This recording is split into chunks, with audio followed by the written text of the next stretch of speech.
রাজ্যে প্রথম দফার ভোট হলো গতকাল এবং তারপরে মুখ্য নির্বাচন কমিশনার জ্ঞানেশ কুমার একদিকে পশ্চিমবঙ্গ এবং অন্যদিকে তামিলনাড়ুর প্রত্যেক নাগরিককে স্যালুট জানিয়েছেন। তিনি বলছেন, স্বাধীনতার পর পশ্চিমবঙ্গ এবং তামিলনাড়ুতে সর্বোচ্চ ভোটদান হলো এবারের নির্বাচনে।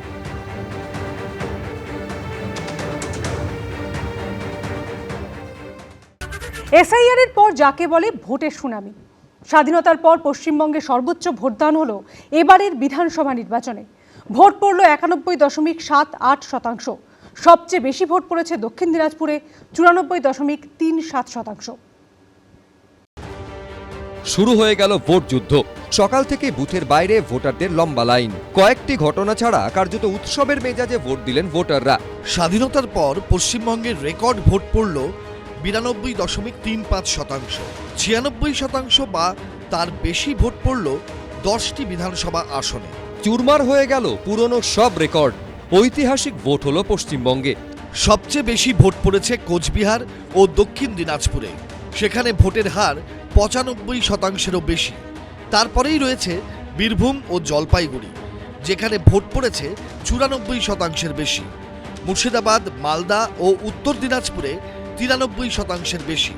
প্রায় 92% ভোট পড়েছে ঝাড়গ্রাম, পশ্চিম মেদিনীপুর ও বাঁকুড়ায়। আলিপুরদুয়ার, পূর্ব মেদিনীপুর ও পুরুলিয়ায় পড়েছে 90 থেকে 91% ভোট। बंगाल में हो रहा बम्पर मतदान ये साफ साफ दिखा रहा है कि भय हार रहा है और भरोसे की जीत पक्की है।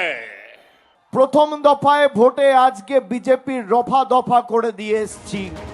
প্রথম দফায় বৃহস্পতিবার ভোট গ্রহণ হলো 16টি জেলার 152টি আসনে। আর সময় যত এগোলো উপচে পড়ল ইভিএম।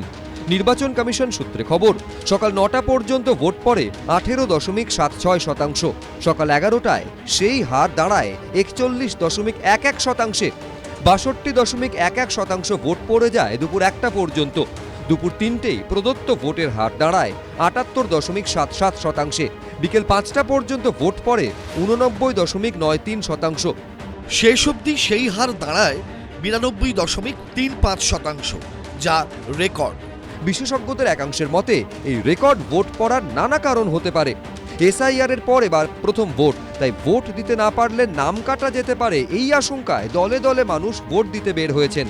দ্বিতীয়ত, প্রচুর ভোট পড়ার অর্থ হতে পারে তুমুল প্রতিষ্ঠান বিরোধী হাওয়া, অর্থাৎ শাসকের বিরুদ্ধে ভোট।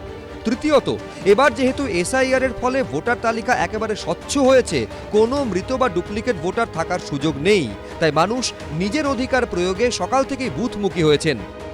এসআইআর অনেক কষ্ট করে মানুষের ভোটার তালিকায় নাম উঠেছে, তারপরে তারা ভোটাধিকার রক্ষা করবার জন্যে সাংঘাতিকভাবে সচেতন হবে, এটা ভেবে নেওয়াই যেতে পারে।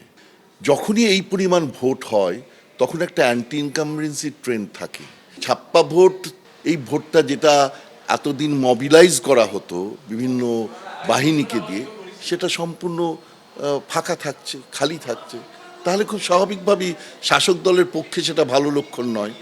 ভোট শতাংশ রেকর্ডভাবে এসেছে প্রায় 90%-র ওপরে। তার একটাই সাধারণ ব্যাখ্যা, সেটা হচ্ছে প্রতিষ্ঠান বিরোধিতা। সাধারণ মানুষ একে তো এসআইআর-এর পরে সংঘবদ্ধভাবে তাদের ভোটদান দিয়েছে, তার কারণ তারা তাদের ভোটাধিকারটা এবার অনেক গুরুত্বর সাথে প্রয়োগ করেছে। এই ভোটদান আসলে কিন্তু শাসক দলের একটা বড় চিন্তার কারণ। নির্বাচন কমিশন সূত্রে খবর, 2011 সালে যখন ক্ষমতায় আসে তৃণমূল কংগ্রেস, সেই বছর বিধানসভা নির্বাচনে ভোট পড়ে 84.72%।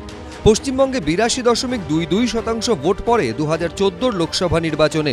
2016 সালের বিধানসভা নির্বাচনে ভোটের হার ছিল 83.02%। পশ্চিমবঙ্গে 81.76% ভোট পড়ে 2019 লোকসভা নির্বাচনে। 2021 সালের বিধানসভা নির্বাচনে সেই হার ছিল 82.30%। 2024 সালের লোকসভা নির্বাচনে পশ্চিমবঙ্গে ভোট দানের হার ছিল 79.55%-এর বেশি। সব পরিসংখ্যানকেই ছাপিয়ে গেল এবারে ভোটদানের হার। 96% বা তার বেশি ভোট পড়েছে রাজ্যের 10টি বিধানসভা আসনে। তার মধ্যে 6টি বিধানসভাই মুর্শিদাবাদে। এই 10টি বিধানসভা আসন হল ভগবানগোলা, রঘুনাথগঞ্জ, শীতলকুচি, সিতাই, ময়নাগুড়ি, লালগোলা, ফারাক্কা, শামশেরগঞ্জ, রানীনগর এবং হরিরামপুর। মুখ্য নির্বাচন কমিশনার জ্ঞানেশ কুমার বলেছেন, স্বাধীনতার পর পশ্চিমবঙ্গ ও তামিলনাড়ুতে সর্বোচ্চ ভোটদান হলো এবারের নির্বাচনে। পশ্চিমবঙ্গ ও তামিলনাড়ুর প্রত্যেক ভোটারকে স্যালিউট। রুমা পাল, রাজস্বী দত্তগুপ্তের রিপোর্ট, এবিপি আনন্দ। এবিপি আনন্দ, এগিয়ে থাকে, এগিয়ে রাখে।